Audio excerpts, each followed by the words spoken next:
বাংলাদেশের সব থেকে জনপ্রিয় রাষ্ট্রনায়কের নাম হচ্ছে শহীদ জিয়া রহমান। বাংলাদেশের যে আগামী দিনের সমস্যা, সেই সমস্যাগুলো মীমাংসা করা সম্ভব, তিনি হচ্ছেন জনাব তারেক রহমান। আগামী দিনে জয়নাল ফারুক সহ বিএনপির উপরে যে অত্যাচার হয়েছে তার প্রতিশোধ নেব নির্বাচনের মধ্য দিয়ে। পাগলও বোঝে কারা আগামী দিন ক্ষমতায় আসে।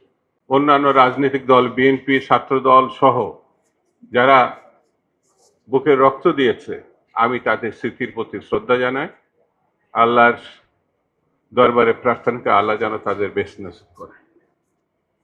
যারা এখন আহত তাদের সুচিকিৎসার বিএনপি যেমন দায়িত্ব নিয়েছে, সরকার দায়িত্ব নিয়েছে, সকলকে আমাদের দায়িত্ব নিতে হবে।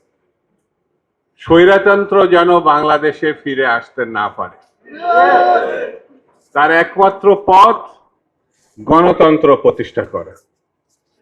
গণতন্ত্র ছাড়া বাংলাদেশকে রক্ষা করা যাবে না। গণতন্ত্র ছাড়া মানুষের অধিকার ফিরিয়ে দেওয়া যাবে না। এই জিনিসটি বর্তমান সরকারকে মাথায় নিতে হবে। এখন অনেকেই বিএনপিকে আমলেই নিতে চাচ্ছে না। নির্বাচন হলে নাকি বোঝা যাবে কোন দল কোন ভাবে কতটা শক্তিশালী। আমরাও তাই মনে করি। আমরাও মনে করি নির্বাচনটা খুব জরুরি। নির্বাচন হলে কারা 2টা না 3টা সিট পাবে, অথবা জামানত বাজেয়াপ্ত হয়ে দেশ ছাড়া হবে, এটা নির্বাচন ছাড়া তো বোঝা যাবে না।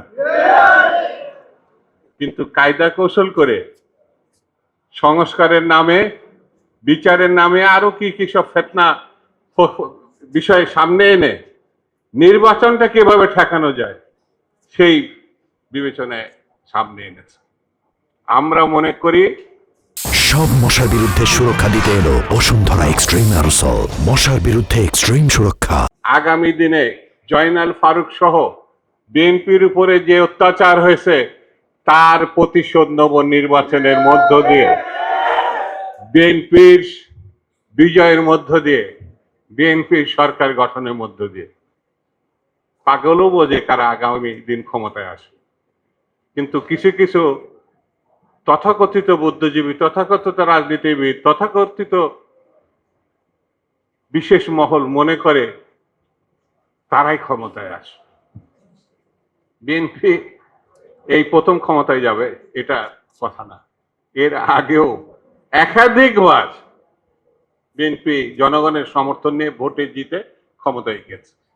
বাংলাদেশের সব থেকে জনপ্রিয় রাষ্ট্রনায়কের নাম হচ্ছে শহীদ জিয়া রহমান,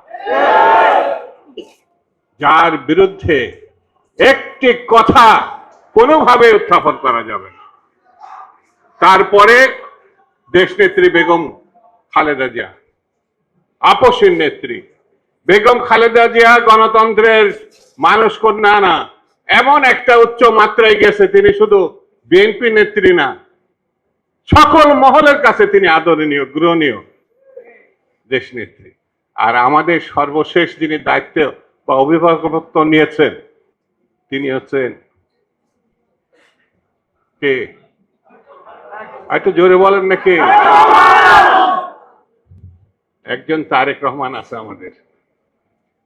আমরা মনে করি তার মধ্য দিয়ে বাংলাদেশের যে আগামী দিনের সমস্যা, সেই সমস্যাগুলো মীমাংসা করা সম্ভব, তিনি হচ্ছেন জনাব তারেক রহমান। বিতর্কহীন সব থেকে জনপ্রিয় বর্তমান অবস্থায় তিনি অপেক্ষা করছেন যে কোনো মুহূর্তে তিনি দেশে ফিরে আসবেন। তারেক রহমানের যখন আমাদের ডক্টর ইউনূস সাহেবের সঙ্গে লন্ডনে বৈঠক বসেছিলেন, বাংলাদেশে তার আগে একটা অস্থিরতার মধ্যে চলে গিয়েছিল, অবিশ্বাসের মধ্যে চলে গিয়েছিল, পারস্পরিক কেউ কারো বিশ্বাস করতে পারতো না। কিন্তু ডক্টর ইউনূস এবং জনাব তারেক রহমান যখন লন্ডনে বসছিলেন, তারপরেই কিন্তু একটা আশার অবস্থা তৈরি হয়েছে যে বাংলাদেশের নির্বাচন হবে।